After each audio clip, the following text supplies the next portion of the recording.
agahinda abagiye kurimbuka yarabacunguye abewe ku muhogo kandi wimusha imibutsi igorogota winagunga ubugingo. Ijambo tugiye kwigana ni ijambo ritubwira ngo nimubona ibyo byose muzarame murebe hejuru. Nimubona ibyo byose muzarame murebe hejuru. Igihe Yesu yari hano mu isi yivugiye ubwe ibimenyetso bigomba kuranga kugaruka bwa kabiri, ndetse intumwa zamamaje ubutumwa bwiza zagerageje gukomeza kubivuga no kubyagura mu buryo burambuye. Bavuga akantu ku kandi k'ibintu bigomba kuzabaho mbere y'uko Yesu agaruka. Ibyo bimenyetso ntabwo byaziye rimwe, ahubwo mu myaka isaga 2000 ishize ibyo bimenyetso byagiye byisukiranye. Ariko hari ikimenyetso kidasanzwe cyavuzwe kigomba kwereka abantu b'Imana ko noneho ibyavuzwe byose bigiye gusohora. Niyo mpamvu mu bintu byose tukwiye kwiga kandi tukagenzurana ubushishozi n'ibimenyetso by'imperuka. Ariko uyu munsi ntabwo turaza kuvuga kuri byose, ahubwo hari kimwe dukwiriye kwitaho cyane, kandi ubuhanuzi bwerekana ko kizaba giteje akaga nikiramuka kigize gute gisohoye. Kandi ubwoko bw'Imana bukwiriye kuzakanguka noneho kurenza uko bwakangutse mbere hose. Reka tubanze tujye muri Matayo 24. Aya magambo tumaze igihe tuyiga, ariko nituhava turajya mu byahishuwe kugira ngo turebe icyo kimenyetso gikomeye cyavuzwe kandi nigisohora bizaba ari ngombwa ko abantu b'Imana bagomba kurushaho kumaramaza kwiyegurira Imana. Muri Matayo 24 Yesu yavuze ibintu byinshi bigomba kuzaba, arabisobanura byose, ariko arangije aravuga ngo ibyo nimubibona. Reka ngere Matayo 24 ku murongo wa 32.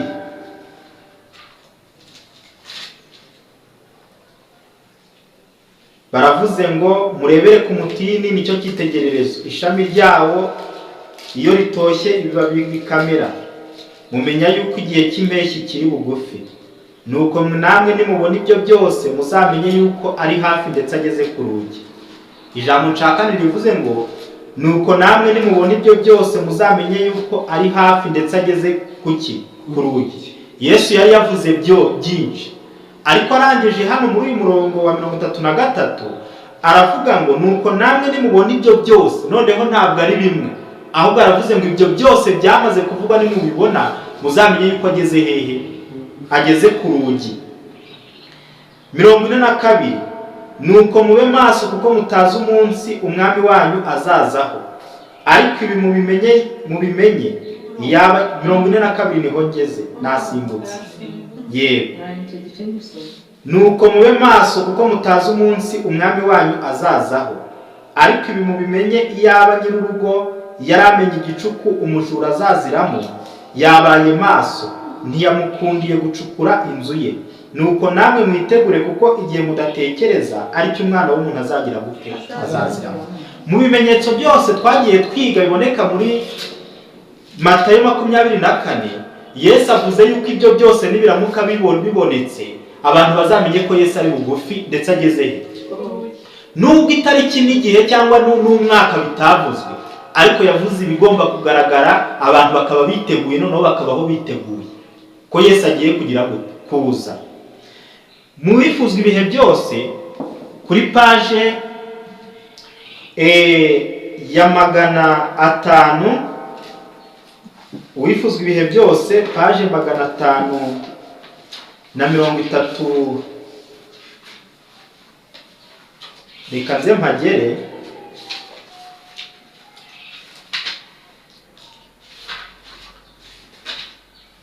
Magana 540. Reka mbere 538, ariko ndasimbuka mwewe muzasoma guhera kuri iyo page yose kwambuka hirya.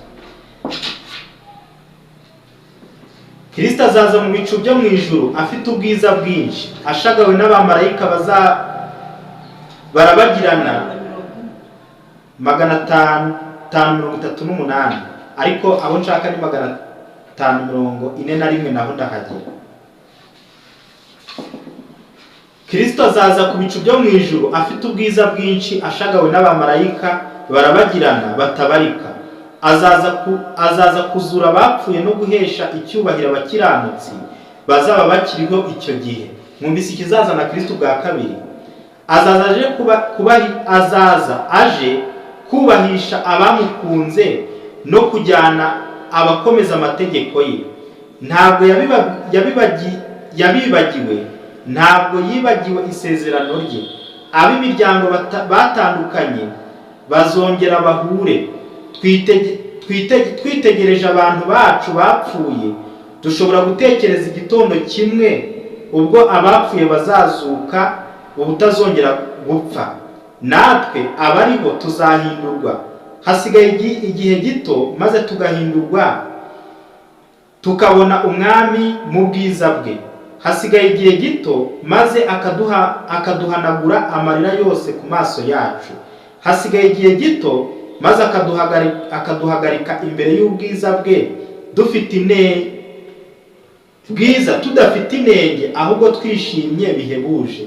Niyo mpamvu amaze kwerekana ibimenyetso byo kuza kwe yongeyeho ati, nuko ibyo nibitangira kubaho muzararame mwubure imitwe yanyu, kuko gucungurwa kwanyu kuzaba kwenda kugira gute? Gusohora. Nyamara ntabwo Kristo yamenyesheje abigishwa b'umunsi n'isaha byo kugaruka kwe. Yababwiye ko atigeze ahabwa kubihishura. Iyo aza gushobora kubikora, ntabwo biba byarabaye ngombwa ko abahugura ngo bakore bategereje.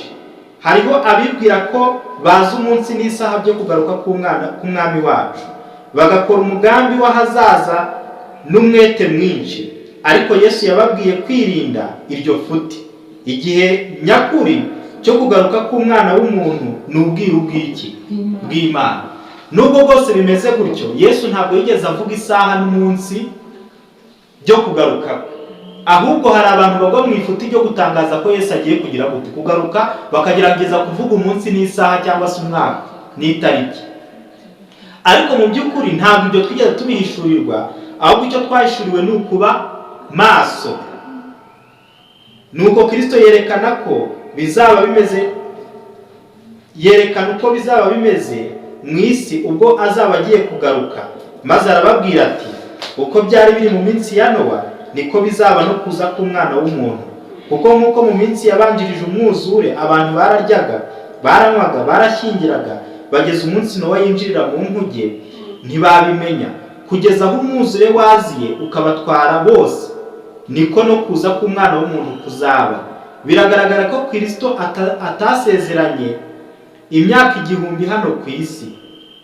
Imyaka 1000 abantu bazitegura kubaho ku iteka ryose. Aratubwira ko umwana w'umuntu azaza nko mu gihe cy'iminsi ya Nowa. Ubwo hano Yesu yagerageje kwerekana muri Bibiliya bimenyetso byose bigomba kuzaranga kugaruka. Ariko avuga yuko nubwo ibyo bimenyetso bizaba biriho, abantu bazaba bagikora imirimo yabo bisanzwe. Bazaba bameze nk'abo mu gihe cya Nowa, bazaba bashyingira, abandi bashyingirwa, bazaba bubaka, bazaba bakora ibirori, bazaba bahinga, bazaba basarura. Ibyo byose bizaba biriho. Ariko hari ibimenyetso simusiga yavuze byo bizagaragara. Nubwo ibyo bizaba bimeze gutyo, uburyo isi izaba igize gute imeze. Niho tugiye gusoma kuri page ya 541. Baravuze ngo umunsi w'Uwiteka uzatungura abantu bose bari mu isi nk'umutego. Abantu bibwira ko isi ari ubuturo bwabo buhoraho. Azabazaho nk'umujura ugenda nijoro. Reka nsubiremo. Umunsi w'Uwiteka uzatungura abantu bose bari ku isi nk'umutego. Abantu bibwira ko isi ari ubuturo bwabo buhoraho. Abantu bibwira ko ari ubuturo bwabo buhoraho. Azabazaho nk'umujura ugenda nijoro. Isi yuzuye ubusambanyi n'ibinezeza bibi. isinziriye mu mahoro y'umubiri gusa. Abantu bigizayo umunsi wo kuza k'Uwiteka, bakerensa imiburo bahabwa. Mu gasuzuguro kabo baba bavuga ko uhereye ku kuremwa kw'isi byose bihoraho uko byari biri. Tuzinezeza none kandi n'ejo tuzakomeza dutyo, tuzarushaho kwinezeza. Ariko Kristo aravuga ati, dore ndaza nk'umujura. Mu gihe isi izaba ibazanya agasuzuguro ngo isezerano ryo kuza kwe ririhe, ibimenyetso bizaba bisohora. Mu gihe abantu bazaba babaza bati isezerano ryo kuza kwe ririhe, ibimenyetso byo bizaba bigira gute? Bisohora. Nyamara abantu bazita ku bimenyetso, abazabyitaho ni abazaba bafite iki? Umwuka wera. Igihe umukobanyi wanga ukuri akomeje kwigerezaho, igihe buri wese ashaka amafaranga mu buhemu, igihe biga byose uretse Bibiliya, mu bihe nk'ibyo nibwo Yesu azabatungura nk'umujura. Igihe abantu benshi bazaba bari kwiga byose usibye Bibiliya, muri iki gihe Bibiliya yarirengagijwe. Abantu barimo kugerageza kwiga byose, ikoranabuhanga, kwiga uko bazabona amafaranga, kwiga ibintu byinshi. Amashuri ubu ni menshi, ariko kwiga Bibiliya byo byashyizwe ku ruhande. Umuvurungano mwinshi uri mu isi, siko bimeze? Ibimenyetso by'ibihe biragaragara cyane. Ibigiye kuba biratugezaho igicucu cyabyo. Umwuka w'Imana arakurwa mu isi buhoro buhoro, kandi haba ku butaka cyangwa mu nyanja, ishyano rirasimburwa n'irindi shyano. Hariho imiraba, ibishyitsi, imiriro itagira kizimya, imyuzure n'ubwicanyi bwose. Ninde wabasha kumenya ibigiye kubaho? Amahoro arihe? Nta cy'ukuri, haba ku muntu cyangwa ku isi. Ibyo byose turi kubona, turi gusoma ahangaha, nibyo birimo kuba muri iki gihe turimo, muri iyi saha dusohoye. Abantu barihutira gufata umwanya munsi y'ibendera ryo guhitamo kwabo. Abantu barihutira gufata umwanya munsi y'ibendera ryo kubaho kwabo. Bategerezanyije amatsiko uruhushya rw'abatware babo. Mu ruhande rumwe hari abategereje umwami bari maso kandi bakora. Mu rundi ruhande hari abari munsi y'ubutware bw'umuhakanyi ruharwa. Bake gusa nibo bizera n'umutima wabo wose ko hariho Gehinomu bakwiriye kwirinda, hakabaho n'ijuru bakwiriye kugira gute? Gukorera. Ngo abantu bake nibo bazi ko hariho Gehinomu abantu bazashyirwamo. Abantu bake nibo bazi yuko hariho Gehinomu abantu bazajyamo bakwiriye kwirinda, kandi bakaba bazi ko hari ijuru bakwiriye guhirimbanira gukorera. Akaga karushaho kuturya isyataburenge. Izuba rirakomeza urugendo rwaryo rusanzwe, n'ijuru naryo rirakomeza kuvuga icyubahiro cy'Imana. Abantu bararya kandi baranywa, barahinga kandi bakubaka, bararongora kandi barashyingira abana babo nk'uko byahoze. Abacuruzi bararangura kandi bakaranguza. Abantu baracyarwanira imyanya myiza. Abakunda imikino baricara mu nzu y'imikino, ku bibuga basiganirwaho no mu mazu y'imikino, mu gihe isi iri mu muvurungano mwinshi. Siko se bimeze? Ubu hirya no hino intambara ziriho, hirya no hino inzara ziteye ubwoba. Abantu bari gupfa bishwe n'imyuzure n'indwara z'ibyorezo, nyamara hari n'abandi bibereye mu birori. Hari abari mu mikino, hari abari mu masitade bari gukurikirana imipira. Ibyo byose birangaza abantu. Nibyo abantu benshi bahunitse mu mutwe, mu gihe bakagombye kuba bari kureba ibyo bimenyetso by'imperuka, bakamenya ko ari igihe cyo kwiyeza no kwegerana n'Imana mu buryo bukomeye. Hepfo baravuze ngo, mu gihe isi iri mu muvurungano mwinshi, igihe cy'imbabazi z'Imana kigeze ku iherezo, kandi ahazaza h'iteka ha buri wese hagiye gushyirwaho by'iteka ryose. Satani arabona ko igihe cye ari kigufi. Yashyize abakozi be ku mirimo kugira ngo bayobye kandi bashuke abantu,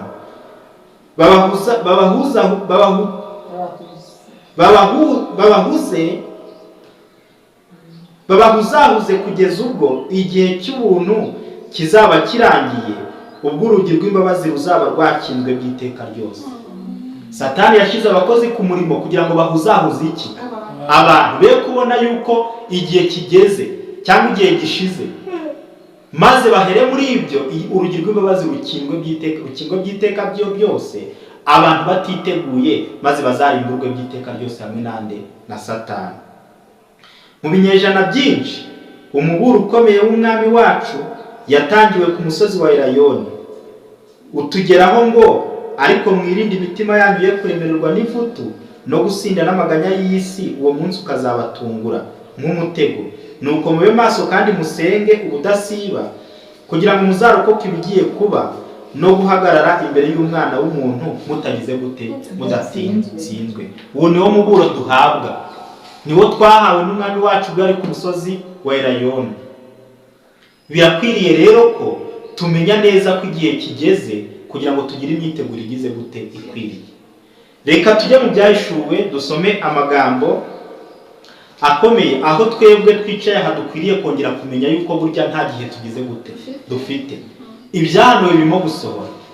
Mu bintu bigomba kugaragaza yuko igihe cy'imbabazi kigiye kurangira, byavuzwe mu Byahishuwe mu gice cyaho cya 13.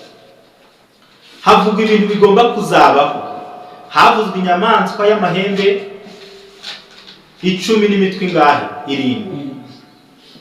Iyo nyamaswa basobanura neza mu buhanuzi yuko ari ubutegetsi bwa Roma, kandi bwagombaga kugira igihe runaka butegeka, igihe kikagira bugakomera ku ruguma rwica. Ntabwo ndaza kwimbika kuri inyamaswa ya mbere, ahubwo mu ntambara ikomeye muziga muri kiriya cyigisho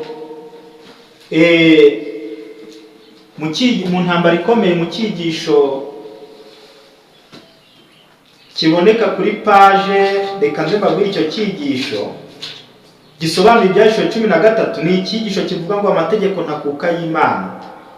Ni mu cyigisho cya 25 niho basobanura buno buhanuzi, bagasobanura iyi nyamaswa yavuye mu nyanja iyo ariyo, bakerekana ko ari gaturika cyangwa se ari ubupapa, ubutegetsi bw'ubupapa.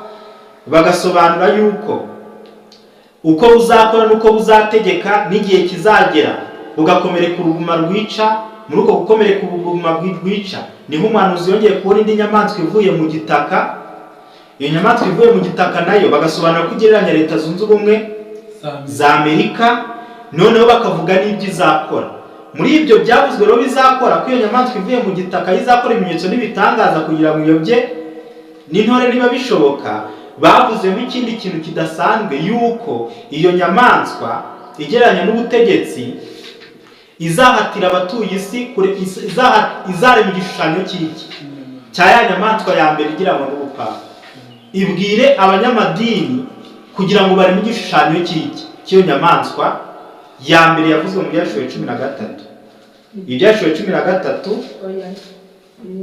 intambara ikomeye, hasobanura ibyo Byahishuwe 13 ni uguhera page 311. Niho basobanura buno buhanuzi bwo mu Byahishuwe 13. Niyo mpamvu nawe tutarasoma byose, ahubwo turasomamo bike. Ariko icyo nshaka na 11, icyo nshaka ni Ibyahishuwe 13. Tujye kuri inyamaswa ya kabiri. Muri icyo gitabo hasobanura yuko ari Leta Zunze Ubumwe za Amerika, ari igereranywa n'iriya nyamaswa yavuye mu gitaka, yari ifite amahembe 2 nk'ay'umwana w'intama, ndetse iza kuvuga nk'ikiyoka, ngo ari kwitegekesha ububasha bwose bw'inyamaswa ya mbere. Ni ukuvuga ngo hari ububasha bw'inyamaswa ya mbere, hari n'uko inyamaswa ya mbere yategekaga, ariko iyo nyamaswa ya kabiri yo izategekesha n'ubundi ububasha bwa ya nyamaswa ya mbere. Ni ukuvuga ngo izongera gutegeka nk'uko inyamaswa ya mbere yategekaga. Hano rero baravuze ngo 13 haduka inyamaswa ivuye mu gitaka.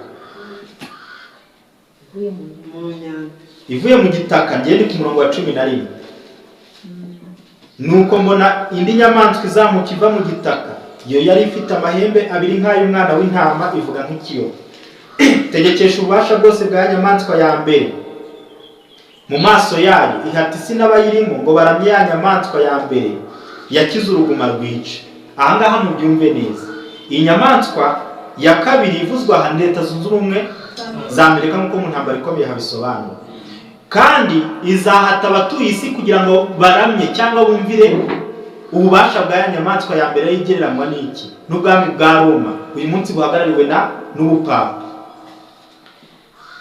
Kandi ikora ibimenyetso n'ibitangaza, imanura umuriro uva mu ijuru ugwa mu isi mu maso y'abantu, iyobesha abari mu isi ibyo bimenyetso yahawe gukorera imbere ya nyamaswa, ibabwira kurema igishushanyo cya ya nyamaswa yari ikomerekejwe n'inkota ariko ikabaho. Leta Zunze Ubumwe za Amerika niyo ngo izabwira abantu kurema igishushanyo cy'inyamaswa. Ndagira ngo tuze kureba hano iki gishushanyo cy'inyamaswa icyo ari cyo nuko kigomba kugira gute kuremwa.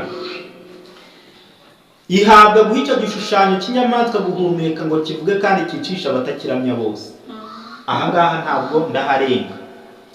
Iyi nyamaswa muzasomaho niho muzasobanukirwa buriya buhanuzi neza. Muri ahangaha mbarangiye icyo ubuhanuzi buvuga. Ariko hano bavuze ko iyi nyamaswa igereranya Leta Zunze Ubumwe za Amerika, izarema igishushanyo cy'inyamaswa. Igishushanyo cy'inyamaswa rero nicyo tugiye kureba kuri paje ya 317. Reka bariho duhera, reka mbere na 18.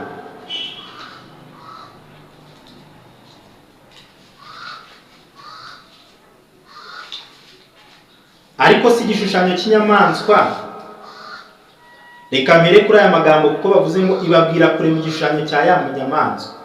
Ku isubi yaho ya ndayiti ya kangahe ya kabiri, ibabwira kurema igishushanyo cya ya nyamaswa. Ubwo nuriya murongo tugiye gusobanura.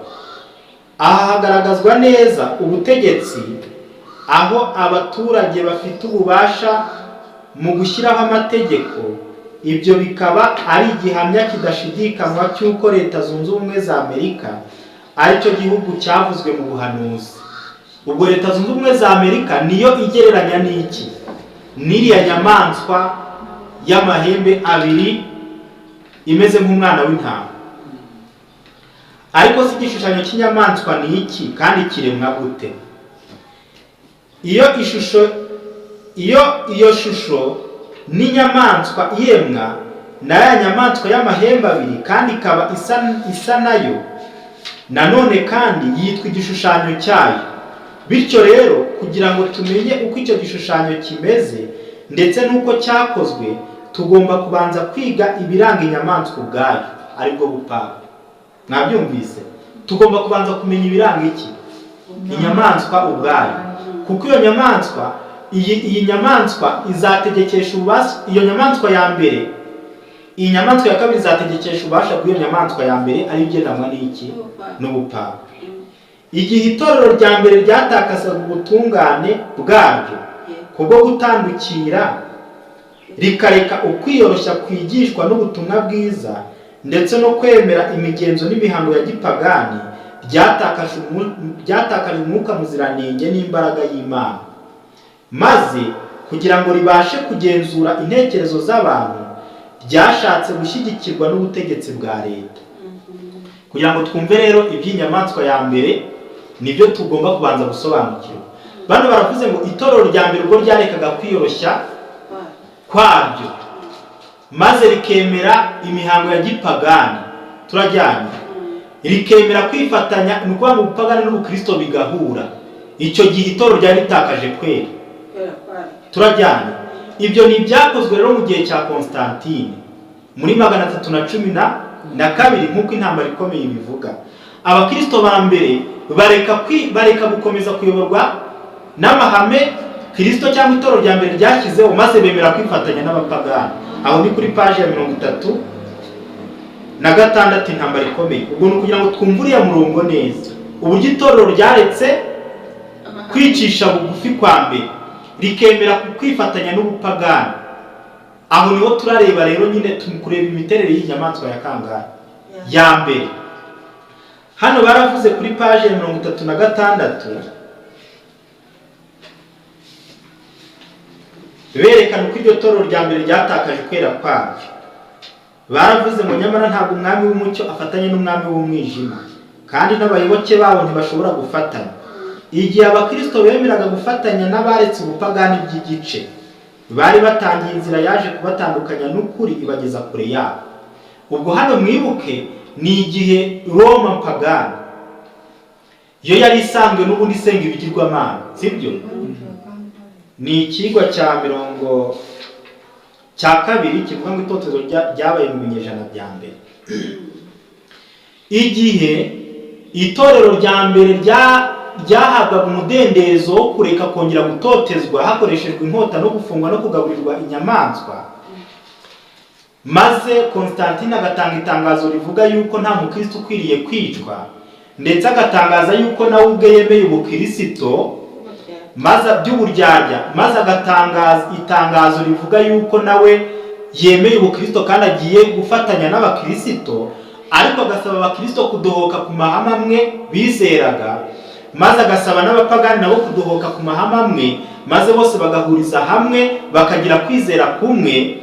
Icyo gihe nibwo itorero ryari ritakaje kwera kwaryo, kandi nibwo akarengane, nibwo Satani yari ashoboye kugera ku ntego yo gushuka ubwoko bw'Imana.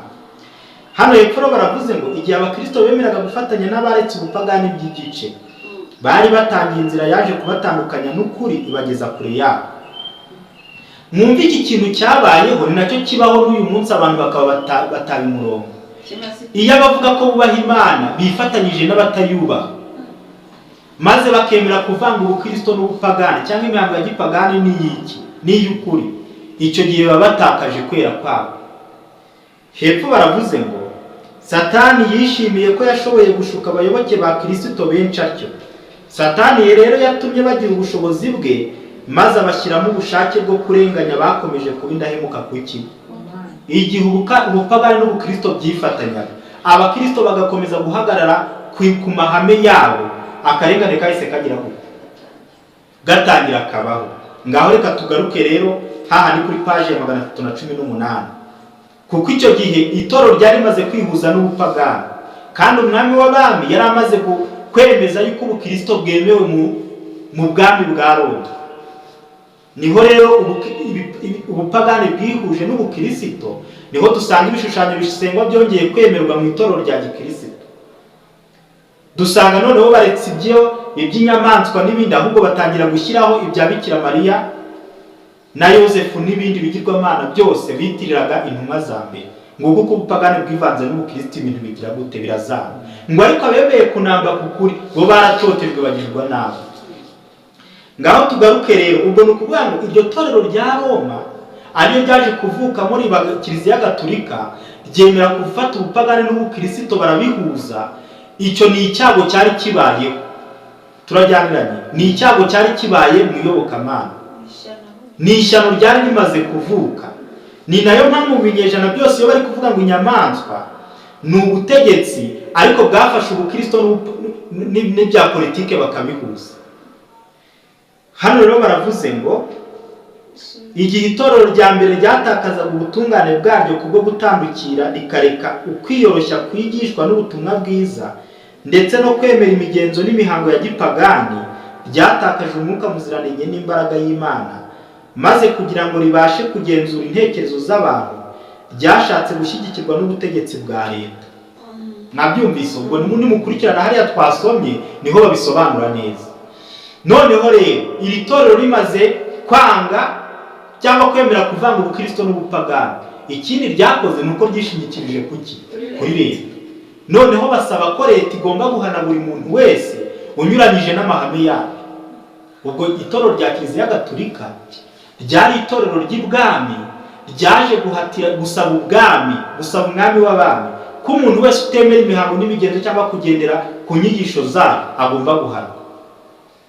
Ni naho rero akarengane kabayeho, maze abemeye kunamba ku Mana baratotezwa bagira gute, barahunga.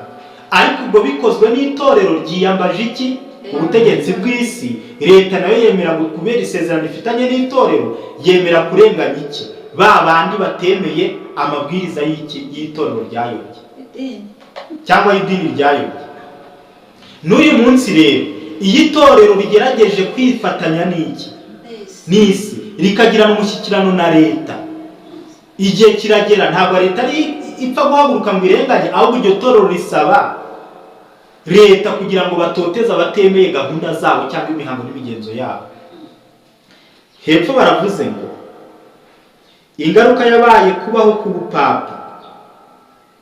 Ubwo ibyo bikimara kuba kwa kwiyoroshya ko kwitandukanya n'Imana bakemera imihango n'imigenzo ya gipagani, barangiza bagasaba kwishingikiriza ku butegetsi bwa leta, niho haje kuvuka iki?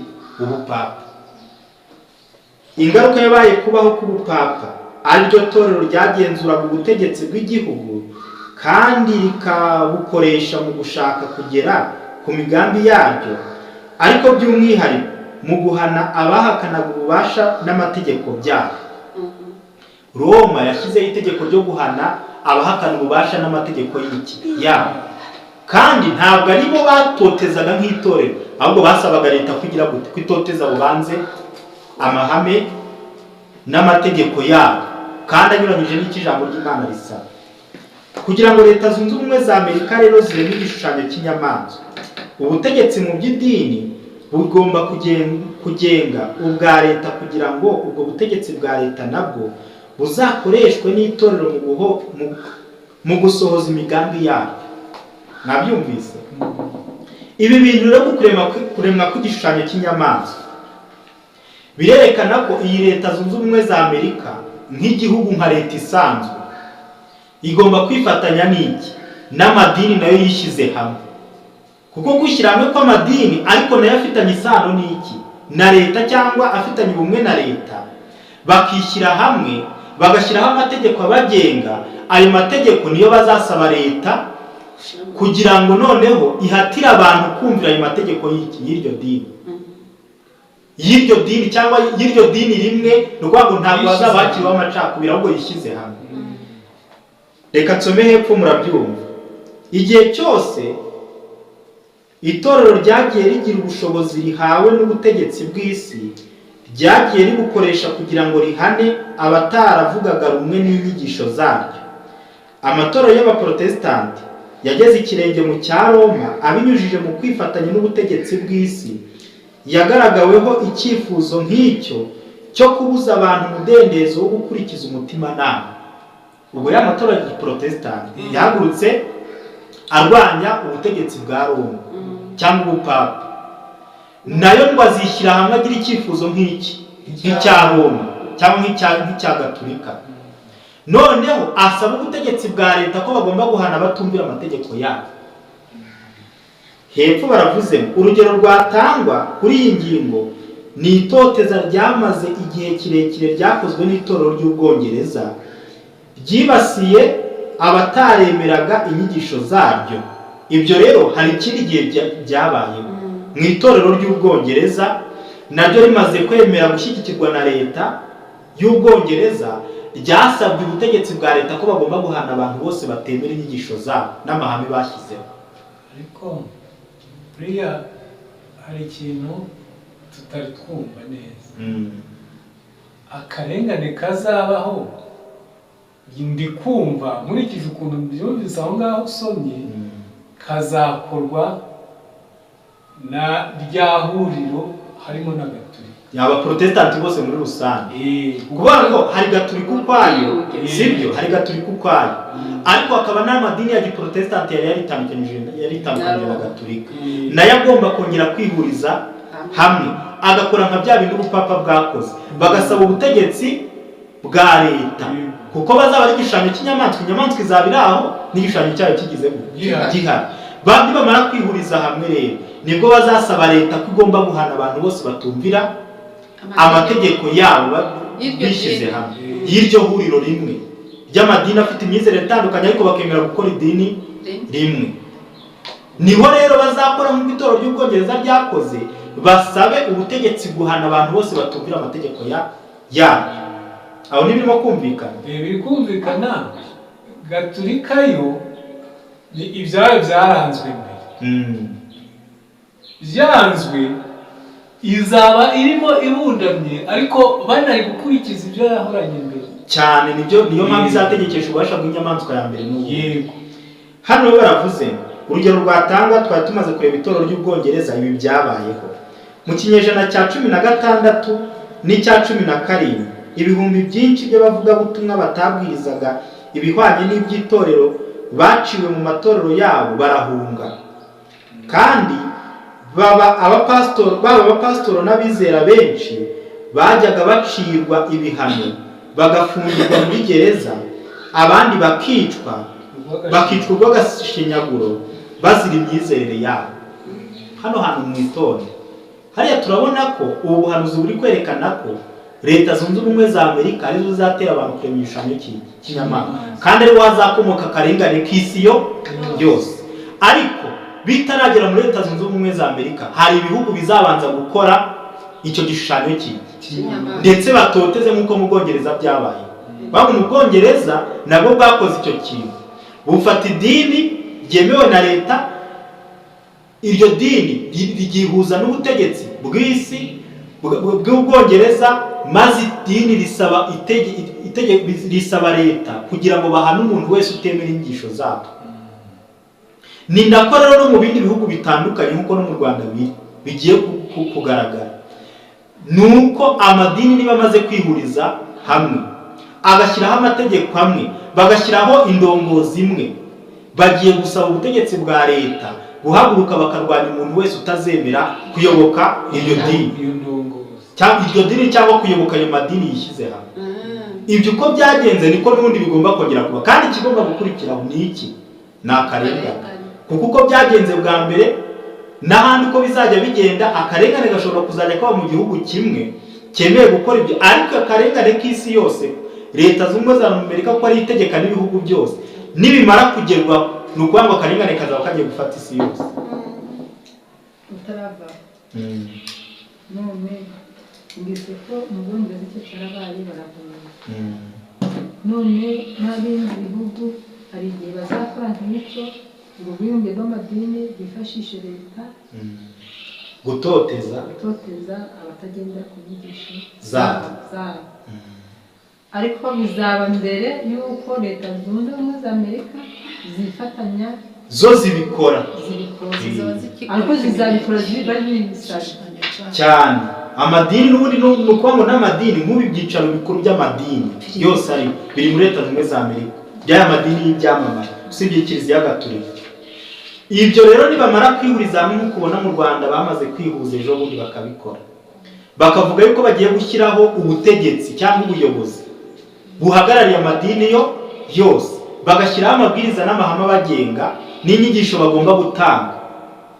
Umuntu wese utazajya muri iryo dini ryemewe ry'ubwiyunge bw'amadini ariryo huriro ryitwa rika, turajyana mu Rwanda birahari.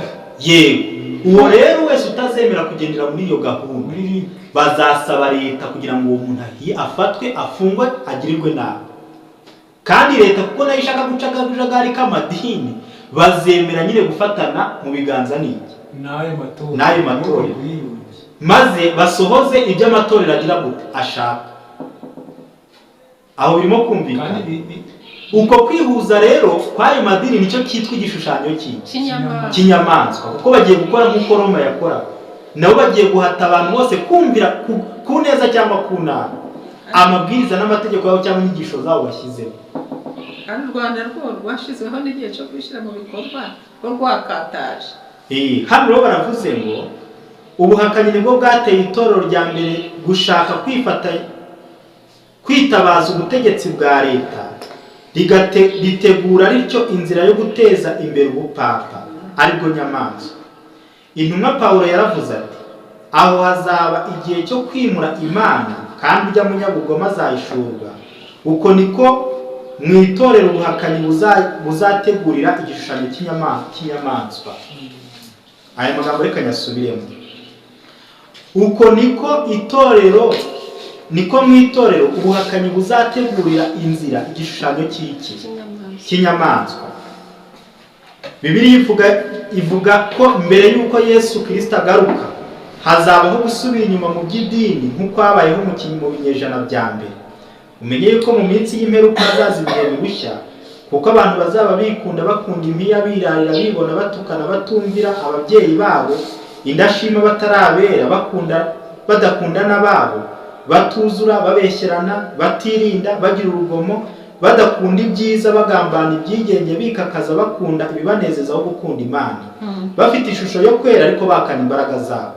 Ariko umwuka avuga yeruye ati mu bihe bizaza bamwe bazagwa bave mu byizerwa bite ku myuka iyobya n'inyigisho z'abadayimoni. Satani azakoresha imbaraga zose n'ibimenyetso n'ibitangaza by'ibinyoma n'ubuhenzi bwose bwo gukiranirwa, kandi abantu bose banze gukunda ukuri ngo bakizwe bazarekwa ngo bemere ubushukanyi bukomeye cyane ngo bizere ibinyoma. Igihe urugamba rwo gukiranirwa igihe urwego rwo gukiranirwa ruzaba rumaze kugerwaho, ingaruka nk'izabaye mu binyejana bya mbere zizakurikiraho. Ubwo ibi turi kwiga byabaye mu gihe cya mbere, n'ubundi uko byagenda kose bigomba kugira gute. Reka njye hepfo, uwitwa Charles Bicha mu kibwirizwa cyo mu mwaka w'1846 yaravuze ati abayobozi bo mu matorero y'ivugabutumwa y'abaprotestante ntibashyirwaho mu rwego rw'igitugu gikaze gishingiye ku kubahisha umuntu gusa, ahubwo uko babaho, uko bagenda n'uko bahumeka ni ibintu byanduye rwose, ndetse buri saha ikibi cyabo gikomeye cyane ni uko bahisha ukuri maze noneho bagapfukamira ubuhakanyi. Ikibi cyabo abaprotestante ni uko bahisha ukuri bagapfukamira iki? Ntabwo bashobora kuvugisha ukuri kuko bafite inyungu bakurikiye, barashaka ibyubahiro. Niyo mpamvu rero bakora ibintu uyu munsi bakaba baramaze bazi neza icyari cyarabatandukanyije na Kiliziya Gatolika, bazi neza icyatumye nabo ubwabo mu madini atabarika batumvikana, bakaba bari mu madini atandukanye nk'amashyirahamwe atandukanye afite amazina atandukanye, ariko bakaba barirengagije ibyo byabatandukanyaga maze bakemera guhuriza hamwe kubw'inyungu rusange basangiye, ariko ukuri ko kugashyirwa hehe? Ku ruhande. Hepfo rero baravuze mbese uko siko byagendekeye Roma? Mbese ubu ntitwongera kubaho nk'uko yabayeho? None se ibyo twiteze kubona ni iki? Muri iki gihe cyacu ibyo twiteze kubona ni iki? Ni indi nama nkuru y'igihugu, inama rukokoma y'isi yose, ubufatanye mu ivugabutumwa ndetse n'indangakwemera rusange. Igihe ibi bizaba bigezweho mu muhati wo kugira ngo habeho ubumwe, intambwe yonyine izakurikiraho ni iyo gukoresha imbaraga. Si byamaze kuba? Uyu murongo wo mu wumve ngo igihe ibi bizaba bigezweho bagiye gushyiraho indangakwemera kuri paji ya 319. Turabisoma mu kinyamakuru igihe abo babitangaje bagiye gushyiraho indangakwemera imwe. Ngo igihe ibi bizaba bigezweho rero mu muhati wo kugira ngo habeho ubumwe, intambwe yonyine izakurikiraho ni iyo gukoresha iki? Imbaraga. N'imbaraga nazo bavuze ko bagiye kuzikoresha bakabirwanya bivuye inyuma. Igihe amatorero akomeye yo muri Leta Zunze Ubumwe za Amerika azahuriza hamwe ku ngingo z'amahame amwe ahuriyeho, azatera leta no gushimangira amategeko yayo ndetse no gushyigikira ibigo by'ayo matorero. Icyo gihe nibwo Amerika irangwa n'ubuprotestante izaba irema igishushanyo cy'inyamaswa, bityo ingaruka izavamo nta kabuza ni ibihano leta izahanisha abatazemera inyigisho zayo. N'icyaka ngarukira hano bari kwerekeza kuri Leta Zunze Ubumwe za Amerika, ariko bigomba kugirana n'ibihugu bigomba guheraho. None uyu munsi amadini amaze gushyiraho indangakwemera imwe, bamaze gushyira hamwe, bagiye gushyiraho n'ubuyobozi bumwe. Nta kindi rero bagiye gukora usibye guhatira abantu kwemera kugendera mu mabwiriza n'amategeko yabo. Ni ukuvuga ngo utazaboneka muri aya madini yemewe na leta, uwo nguwo agomba kugira gute? Gufatirwa ibihano. Nguko uko rero amadini azareba igishushanyo cy'inyamaswa kandi yarangiza akihuza n'ubutegetsi bw'isi. Buriya leta ntabwo ari mbi, turajyana, ahubwo aya madini niyo azateza akarengane gakomeye. Tubanze dufite urugero. Ubu murabona muri ibi bimaze gutambuka by'inkubiri ijyaniranye n'ibya Covid, sibyo? leta yagiye ifata abantu bakabafunga ariko ejo bakagira bakabarekura. Leta ikavuga ngo ni mubigishe, bakabigisha bakabyemera cyangwa batabyemera bakabarekura. Turajyana. Ariko amadini bazahatira abantu bose kwemera izo nyigisho nta negociation nta bindi, ahubwo bavuga bati dore bano bantu banze kumvira inama zacu n'amabwiriza n'amategeko yacu kandi anyuranyije n'amategeko y'Imana, maze bavuge ngo abantu bagomba gufatwa bafungwe bagirirwe nabi. Leta rero bitewe n'uko iby'amadini, ibyo leta isabye amadini arabikoze, n'iby'amadini azasaba leta izagira gute izabikora. Niyo mpamvu tugeze mu bihe rero uko itorero ry'Ubwongereza ryateje akaga, niko n'amatorero ya Giprotestanti amaze kwihuriza hamwe agiye guteza akaga gagize gute gakomeye mu basenga Imana by'ukuri. Ibi rero ni ibintu bigomba kugira ikibazo kuki by'ukuri mu Rwanda ni iki cyabaye.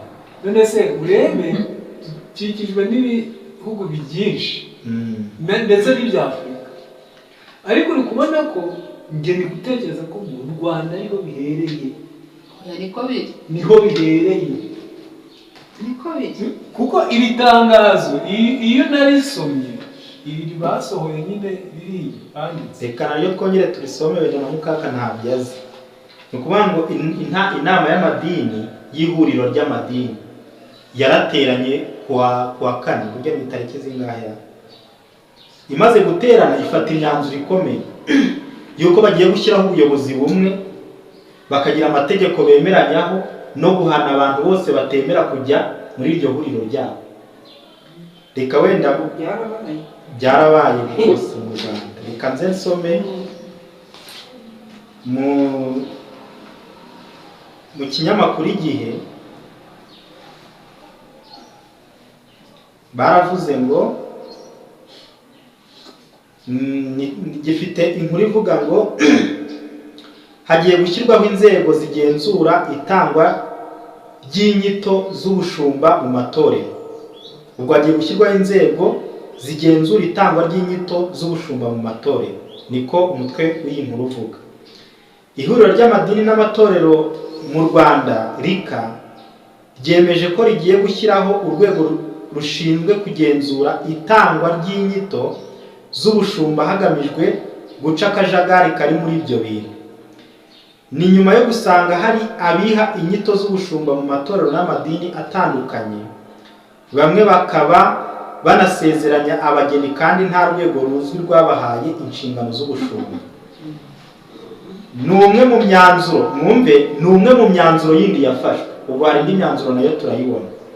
Ni umwe mu myanzuro yafatiwe mu nama ihuza abayobozi n'abahagarariye RICA baturuka mu madini, amatorero na Kiliziya Gatolika. Muri iyo nama hemejwe ko nta muntu ugomba gusengera mu buvumo no mu mashyamba, ko ahubwo abayoboke bakwiriye gushaka icyo ijambo ry'Imana rivuga ku bijyanye n'uko aho basengera hagomba kuba hameze neza kandi hatekanye. Hemejwe ko amadini n'amatorero yose ya RICA agomba gusengera ahujuje ibyangombwa kandi hazwi, ku buryo habasha gutanga umutekano usesuye ku byiciro bitandukanye by'abahasengera.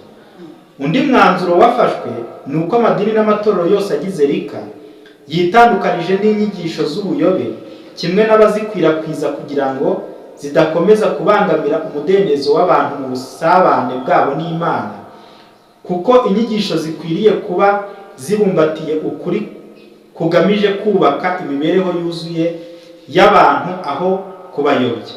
Hemejwe ko inyigisho zitangwa zigomba kuba zubaka abayoboke, bakorera neza imiryango yabo kandi baharanira kubaka itorero n'igihugu mu bumwe no mu rukundo. Hemejwe kandi ko hagomba gushyirwaho inyigisho nzima ku birebana n'ubuhanuzi no kwamagana bivuye inyuma ubuhanuzi bwose butagamije kungura itorero. Iri jambo rivuze ngo kwamagana bivuye inyuma naryo rifite byinshi rihishe, kuko ubuhanuzi ntabwo bugenwa n'umuntu, ahubwo Imana ntigena ubuhanuzi. Ushobora kuzana ubuhanuzi bw'amahoro cyangwa ubuhanuzi bw'amakuba ku bantu. rero ntabwo abantu aribo bagena ubuhanuzi Imana ikwiriye kugira gute kubaha.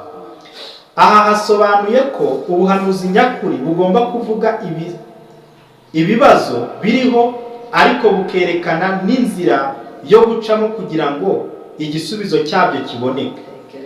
Ikindi cyavugiwe muri iyo nama ni uko nyuma y'isesengura ryimbitse ry'amazina n'inyito abanyamadini bakoresha mu Rwanda hashingiwe kuri Bibiliya no mu gihe cya none, basanze hari bamwe basigaye bayakoresha mu buryo bwo kwishyira hejuru butagamije gushyira hejuru izina ry'Imana no kwiyubahisha. Aha hemejwe ko hakwiriye gushyirwaho gahunda yo kwamagana abiha amazina n'inyito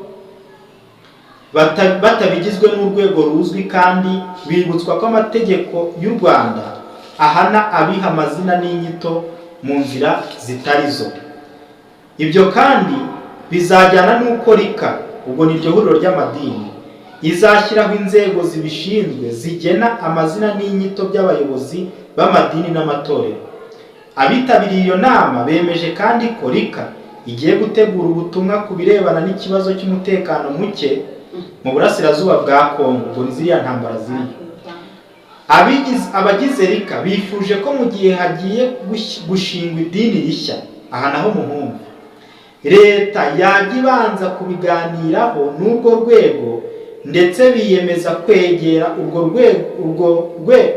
urwego rw'igihugu rushinzwe imiyoborere RGB n'izindi nzego bireba ngo insengero bigaragara ko zujuje ibisabwa zifungurwe.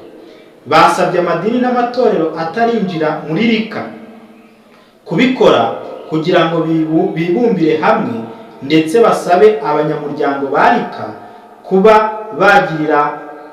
kuba baganiriye n'abayoboke babo ku kibazo cy'inyigisho z'ubuyobe n'umurongo wo kukirwanya bitarenze ku itariki 31 Werurwe 2025. Mwabyumvise? Ibi rero ni imyanzuro ya ririya huriro ry'amadini mu Rwanda yamaze gufata. Rika ni ijambo rivuga ngo Rwanda Interfaith Church, ni ukuvuga ngo mu Kinyarwanda ndabyita ni ihuriro ry'amatorero ahuje y'amatorero ni urwinjiro rw'amadini. Reka ngerageze mbishyire mu Kinyarwanda. Ni ukuvuga ngo Rwanda Interfaith ni uguhuza imyizerere. Church ni ukuvuga ngo amatorero afite umugambi wo guhuza imyizerere yo mu Rwanda. Ni ihuriro ry'amatorero afite umugambi wo guhuza imyizerere mu Rwanda. Ni nk'uko umuntu yaryita. Nuko noneho ubwo bafashe imyanzuro bagiye gushyiraho urwego rugomba kuzahana buri muntu wese ufite inyigisho zitandukanye n'izo bagize nibo banditse cya gitabo mpuzamatorero. Abo ngabo nibo banditse cya gitabo cy'impuzamatorero. Biriya Bibiliya mpuzamadini. Ni impuzamadini. Ubwo rero urumva ko ibi ukurikiranye n'ubuhanuzi bw'Yesaya 13 ni ukurema igishushanyo cy'iki, kandi kijya gikurikira ni uko iyo amadini amaze kwihuriza hamwe, urumva ko afitanye ubumwe n'iki na leta. Bamaze kwemeza ko kugira ngo n'irindi torero rishingwe ryemerwe mu gihugu bagomba kubanza kubiganiraho n'iki na RGB, n'icyo kigo gishinzwe kwa leta yo kugira ngo itorero rijye gusaba bagomba kubanza kubiganiraho. N'ubundi urwo rwiyongemo amadini cyangwa iryo huriro leta ikabemera ariko yabanje kuganira nabo. Ese aba bantu bafite inyigisho koko namwe mubona ko ntacyo zitwaye? Murabona se twabemera? Niba babona inyigisho zabo rero zakwemerwa, leta nayo ntizanga. Ntabwo izanga. Ukumva rero n'utajya munsi y'ubuyobozi bw'ayo matorero yawe ntabyo ufite. Ni ukuvuga ngo aya madini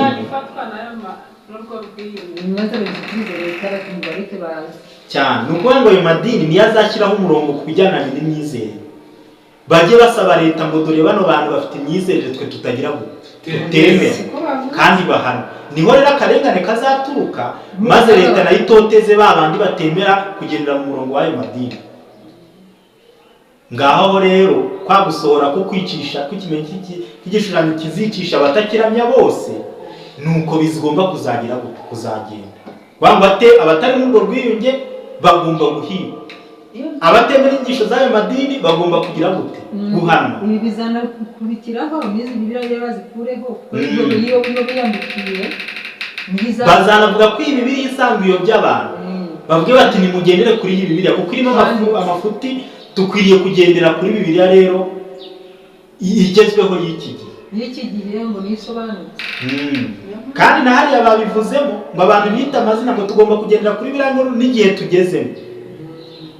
Ngubu ko rero ibyahanuwe birimo gusohora, uriya twe turi mu mudamararo, turi muki, ariko bidatinze akarengane ko kagize gute karadusatiriye.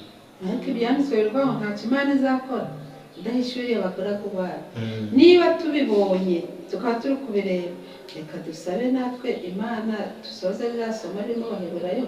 Uyu munsi numva ijwi ryaje ntiwinangire umutima. Niyo mpamvu ijambo ry'Imana ritubwira ngo nitubona ibyo rero tuzarame turebe hejuru. Niyo mpamvu igihe tugezemo dukwiriye gufata ibihe byo gusenga kenshi kugira ngo tubone imbaraga. Ubu guterana nk'uku ntibyemewe, siko bimeze. N'ikindi gihe tuzajya duterana ntibizaba byemewe. Kandi icyo bazabanza gukora bwa mbere ni abo banyamadini. Barabona hano ku rusengero babona tuje gusenga, sibyo? Na benshi bahasengera bazi ko dusengera ahangaha. Nibo ba mbere bazajya kuvuga bati none imyanzuro bano bantu baratubangamiye ko basenga. Leta ivuga none se ko twagiranye amasezerano, aba bantu uko bafatwe bagire gute? Ni mujyaya ku rusengero cyangwa se mwicare wanjye byo gusenga mu bihe.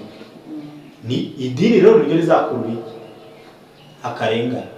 Niyo mpamvu ibihe turimo dusabwa natwe gusenga noneho kugira ngo duhabwe imbaraga idutera guhamya no gushikama ntabwo batugize dufite. Kandi tunazirikanira amagambo bakomeje kuba mu ntambara ikomeye mu gihe dimanche zabishizwe ku mugaragaro. Tugomba gusaba Imana ubwenge kuko ngo icyo gihe hari abazapfa bizize.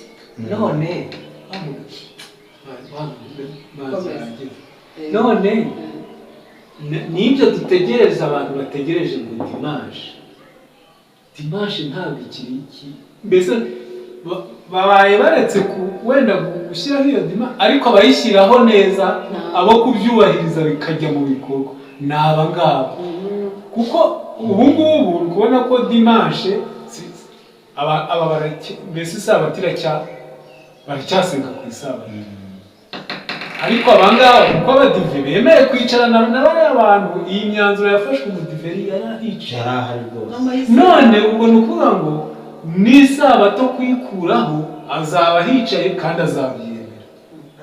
None umudive wemeye ko iyi myanzuro ifatwa, ubwo ni azananirwa kwemeza ko isabato ivaho, kandi nayo bazayemera babyubahirize neza cyane rwose. Ukurikije uku ngewe hari bimwe nasoma muri uyu mwanzuro bafashe ngahangaha hicaye umudive, n'umudive yarahicaye.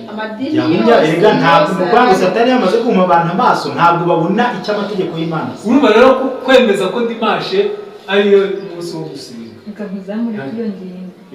Iki kintu turi kwiga twakigiye muri 2007 twakijya ahantu yahura hazi ishuri ryo mu ishyamba Karambi yose twateraniye. Iyi Bibiliya mpuzamadini umudive bayandika arahari. None ubwo se yarayoboye ko icyo Bibiliya yera ivuga? Wari ukuvuga ngo mbese umudive wabyumva arabirimo? Ni ukuvuga ngo iyi Bibiliya rero murakwiyunga, iyi Bibiliya yera izavaho. Yumva niba gufatana ibicyaha nk'ikindi kutayobowe na yaye amateka azaba ari mu butegetsi bw'ibwinge bw'amadini. Ariko ituro yose ngo kuko iyi ngiyi izaba iri kubatsinda bashyizeho amategeko yabo. Baratubwiye iyo Bibiliya mpuzamadini izaba iri muri ayo madini yabo, izaba iri no muri leta kandi irimo mu madini gukumva se nayo bari gukoresha babandi kujya bavyanga buhoro buhoro. None buno niyo biga iyo Bibiliya rero yamagambo mujya gusoma yibibura burya atagendanye n'uko ijambo ry'Imana rivuga. Nibajya kucira urubanza muri leta bazifashisha ya Bibiliya mpuzamadini ngo dore ko ijambo ry'Imana rivuga. Kuko ntihakiri nk'iya Gatolika, ntihakiri y'Abaprotestanti, ntihakiri y'Abayehova, ntihakiri Korowani y'Abayisilamu. Turakoresha imwe rero twese twemeye. Icyo gihe twiga icyo kintu Abadventiste bari muri ubwo bwiyunge, ariko abisilamu ntabwo bakagiye biyitangira ntabari barimo abari barimo ariko bari guhuza amanama. none rero ko bahuje amanama ubyumva nicyo gihe nababwiye ngo iteko ry'Imana ryose rirakiranuka mu gusaba uwo mwuka ayoboye ab'icyo gihe bikayobora natwe ba none kuko ibyo twigishijwe ahashize byashyizwe mu bikorwa birimo birasohoka. nayo byo kuvuga ngo mbese koko Mudive yari ahari akimera kwicarana nabo akibyemera bakureho Bibiliya yera ngo ni ikinyarwanda cy'iki gihe mbe mukanga nicyo gisobanutse wigiye ntabwo bivuga ngo abantu bumve ni ubwitwazo bwo bavuze ni ukuvuga ngo rero ibyo twize ahashize ngo nuko Imana azatwibutsa azatwishyura twihatiye kumenya ni igihe cy'umuntu ku giti cye ngo yinginge Imana umwuka w'Imana amusobanurire gusa uko iyo mwigisha yakwigisha cyane rwose. naho ni Bibiliya yo niyo igiye kuyobora isi. Niyo mpamvu rero buriya mwabonaga ko hari igihe leta ihagurukira ibintu sibyo akabuza n'abantu gusenga ariko igihe kikagera akaba iki agahenge abantu kugira bagatera siko bimeze. Muribuka bafunga insengero abantu babuje gusenga ariko igihe kigeze n'abagorozi basubira ku misozi. Burya leta ifashe imyanzuro ujye umenya ngo hari igihe hashobora kuba agahenge ariko idini iyo ryinjiyemo umukeba urumva akaba bigiyemo warakurwanya mpaka ntabwo ari na leta izagiza kuduhiga ahubwo abanyamadini nibo bazagira ngo tuzajya badutungira agatuza ko twagiranye amasezerano. None niyo mpamvu ka gahenge twavuga ngo noneho dufite agahenge wenda muri birangira ngo ntabwo turatotezwa buriya kagiye kurangira ahubwo tumenye ngo tugiye kwinjira mu bihe byo guhamya ko abanyamadini batugambane tube twiteguye kujya guhamya imbere y'iki y'inkiko tugeze cyagiye cy'umugore n'ikiyoka ya magambo ariko tuburira ariko tugira ngo intumwa twese siko turi intumwa agomba guhaguruka akagenda atwaye amaraso mu kiganza ayo magambo aranditse akaba agahaguruka iwe avuga ati ndagiye ko sinzi ko ndagaruka ndagiye ariko nagaruka naho habiri nicyo gihe tugeze gukurikirega nubwo iriya myanzuro itangazwa n'umunyamakuru ariko imyanzuro buriya bafasheyo uramutse uyibonye neza gutya mu biganza ukayisoma iteye ubwoba. Niba umunyamakuru yaravuze ngo bagiye kurwanya bivuye inyuma sibyo ngo bagiye kurwanya inyigisho bivuye inyuma bagiye kubanza basobanurira abizera babo inyigisho z'ukuri n'uburyo bakwiye guhaguruka barwanya izo nyigisho bagiye kubitoza n'umwana muto n'ujya ubona uriya tudasengana uvuga gutya na gutya mujye mubivuga. Niyo mpamvu rero bigiye kuzaba ibintu bigize gute bikomeye. Agasipari impamvu tugomba kujya duhaguruka dutwaye amaraso mu ntoki dushobora kuza no kwa Yesu twasize abantu mu rugo niba dufata turasubira mu rugo none se nkanje w'ikijegejege nengeramo gapfa abazimana babafatire mu mwanya ahubwo sibyo n'ibyo upiriye aho ibyo dukwiye kumenya ahubwo dupfuye tumeze gute. Niyo mpamvu ibyo twiga twe dupfuye tumeze gute. Nawe n'ubu hari abahagurutse i Kigali ejo bundi baje bazi ko nta kibazo bageze hariya barapfa sibyo ahantu barabwira bati uwari ufite umugenzi wa umuntu wari wagiye i Kigali ari buze Musanze natebuka agera aha ngaha arebe niba wataguye muri iyo mpanuka sibyo. Hirya no hino muri Kongo n'ahandi abantu barimo barapfa nk'ibimoni gupfa ko tuzapfa n'abazadutoteza bazapfa sibyo n'abazashyiraho amategeko n'abayobozi b'amadini bazapfa gupfa si cyo dukwiye gutinya ahubwo ni uko twapfa tumeze. Dusaba imbaraga y'umwuka wera ibindi byo bizaba bigize gute bizaba byoroshye kandi twiyuzuze n'Imana tumenye ko iby'isi buri isi ifite icyerekezo cy'iterambere sibyo. Buriya aya madini afite icyerekezo ko aribwo agiye kugera ku bumwe bwuzuye aribwo hagiye kuba amahoro n'iterambere mu gihugu siko bameze. Buriya bagiye gushishikariza abizera bwabo gukora cyane ahubwo kugira ngo babone amaturo yo kugira ngo bamamaze ubutumwa zansengero bazitunganye neza. Ubu muri kumva ko bari kubwira abizera n'abandi bafungiye insengero nyabuna mukorane umwete muzane amafaranga buri mwizera n'umukene naza n'abandi 10,000 cyangwa 20 twubaka urusengero ko ataraboneka tubone uko dusenga. Baribwira ko ibyo nsengero ariko zishobora kuzuzura noneho haza imitingito cyangwa haza imyuzure zikagira gute kayoreka yose byaterambere. Rero twebwe bari kuvuga twebwe abana b'Imana tugiye kumenya ko ari igihugu cyo kurekura n'ibyo dufite kugira ngo imitima ikire kandi turusheho kwiyegurira Imana. rero dukwiriye kubanza gufata imyanzuro yo guhindura icyerekezo isi ifite, tukamenya ko twebwe ntabwo dukwiriye kuvuga ngo tugende noneho uyu munsi nanjye mfite bije yo kuzazamura etaje, mfite bije yo kubaka inzu runaka ngo nyishyire hariya, mfite bije yo gukora ibi n'ibi. Niba ufite icyo cyerekezo, bidatinze ya magambo duhora dusoma avuga ngo igihe imyanzuro izaba imaze gufatwa itegeko ritangajwe, n'umuntu adashobora gufata ku mutungo we ngo utange umurimo w'Imana ukorwe, ngo benshi mu mitungo yabo izamera nk'ikirundo cyenda kugira ngo kubagwira, ngo batangire bavuge bati yaba twarabigurishije tukabishyira mu murimo w'Imana, ngo abo kandi mugire ngo ni abanyamadini, ahubwo benshi ni babandi twe uko turi kwiga iki ukuri tuvuga tuti nyamara hari agahenge umuntu agakomeza ubugugu no kugira icyerekezo nk'icyabizi. Abo ngabo nibo bazaremererwa biteye ubwoba kandi nta kindi bafite cyo kugira cyo gukora. Cyangwa ntitutangire gukora muri iki gihe, n'icyo gihe ni cyiza twebwe ibyacu, icyo gihe kizagera n'ubundi nta mitungo dufite batwara. Oya n'Imana ntizatwigisha uko tubitanga, nta mitungo bafite batwara. Rero reka mbabwire ngo igihe cyo kwiyegurira Imana ni iki, kandi dufite isezerano rikomeye ko tuzagera gute, tuzarindwa. Dusoza aya magambo ntabwo nasoza nterekanye ihumure dufite nkuko byabaye mu gihe cya Esiteri. Reka nsome aya magambo muri iki gitabo cy'abahanuzi n'abami, bavuzemo amagambo. Ntabwo dukwiye kugira ubwoba kuko tuzarindwa kandi tuzatabarwa. Mu cyigisho kivuga ngo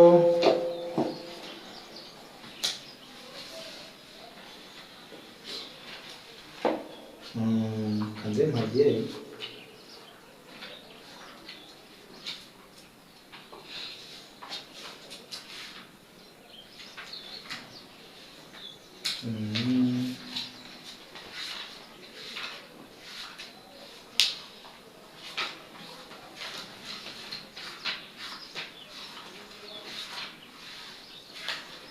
mu cyigisho kivuga ngo mu gihe cy'umwamikazi Esiteri, kuri paje ntabwo ndayasoma yose, harimo amagambo menshi meza, kuri paje ya 388. Satani azahagurikiriza umujinya itsinda rito ryanga kwemera imigenzo n'imihango byabaye gikwira.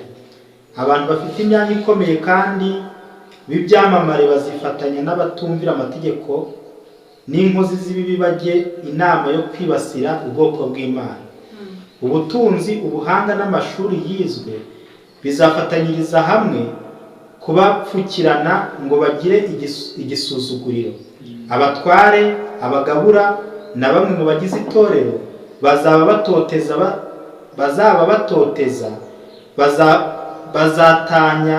bazafatanya bacurira ubwoko bw'Imana imigambi mibisha. Bazashaka uko barimbura ukwizera kwabo bakoresheje imvugo, inyandiko, kubagira urw'amenyo, kubakangisha no kubakoza isoni. Kubwo kuvuga ibinyoma n'amagambo atera uburakari, abantu bazatera rubanda kubahagurukira bitewe no kutagira ijambo rivuga ngo uku niko ibyanditswe bivuga. Bakwifashisha kugira ngo bavuguruze abashyigikiye isabato ivugwa na Bibiliya. Ababi bazifashisha ibikorwa byo gukandamiza kugira ngo batwikire kubura icyo bavuga kwabo, kugira ngo bamenyekane kandi bakundwe. Abashinzwe gushyiraho amategeko bazemeza gushyiraho amategeko ashyigikiye icyumweru, nyamara bubaha Imana ntibashobora kwemera gahunda yica itegeko ryo mu mategeko 10 y'Imana. Ku rundi ruhande niho hazarwanirwa urugamba rukomeye ruheruka mu ntambara iri hagati y'ukuri n'ikinyoma. Nyamara ku byerekeye iki kibazo ntitwarekewe mu gushidikanya nk'uko byagenze mu gihe cya Esiteri na Moridekayi. No muri icyo gihe Uwiteka azarengera ukuri kwe n'ubwoko bwe. Nubwo rero hazaba hariho ibihe biteye ubwoba, ariko ijambo nashakaga rivuze nk'uko byagenze mu gihe cya Moridekayi na Esiteri, Uwiteka azarengera ukuri kwe ndetse n'ubwoko. rero igihe turimo ntabwo dukwiye gutinya ibyo byose bigomba kubaho, ahubwo icyo dukwiye gutinya cya mbere ni ugutandukana n'iki. mu bifuzo byose nibo bavuze ngo ikintu umuntu w'Imana akwiye gutinya ni ugutandukira ihame. Nicyo umuntu akwiriye gutinya, kuko iyo atandukiriye ihame utakaza imbaraga zose zo gukomera kandi amaherezo ukazarimbuka. Natwe rero dukwiye gushikama ku mahame, tukamenya ko ibyo Imana yavuze bidakwiye kuvuguruzwa n'ibyo abantu bavuze cyangwa ibyo amadini yavuze. Ibyo nibyo bizatubashishije kunesha, kandi ibi byose bitwereke yuko Kristo ari bugufi kugira ngo gutunguka ku bicu byo mu ijuru. Nibuka amagambo twahereyeho dutangira kino cyigisho yerekana yuko Kristo ari bugufi kugira ngo kuza, kandi abamarayika nabo barimo barakoranyiriza abana b'Imana kugira ngo bitegurwe kuza k'umwami wacu, kandi ngo twamaze gutegurirwa amazu meza n'ibyiza byose tuzahabwa mu ijuru. Ariko kugira ngo tubibone tugomba kubanza kunyura mu rugamba, tugomba kunyura mu kaga, mu karengane, mu gukobwa. Ibyo byose rero bigomba kutubaho, ariko tugiye gusaba imbaraga y'Umwuka Wera kugira ngo tuzashobore kunesha. Nibyo nabasabira ngo namwe muri Sabiri mu izina rya Yesu.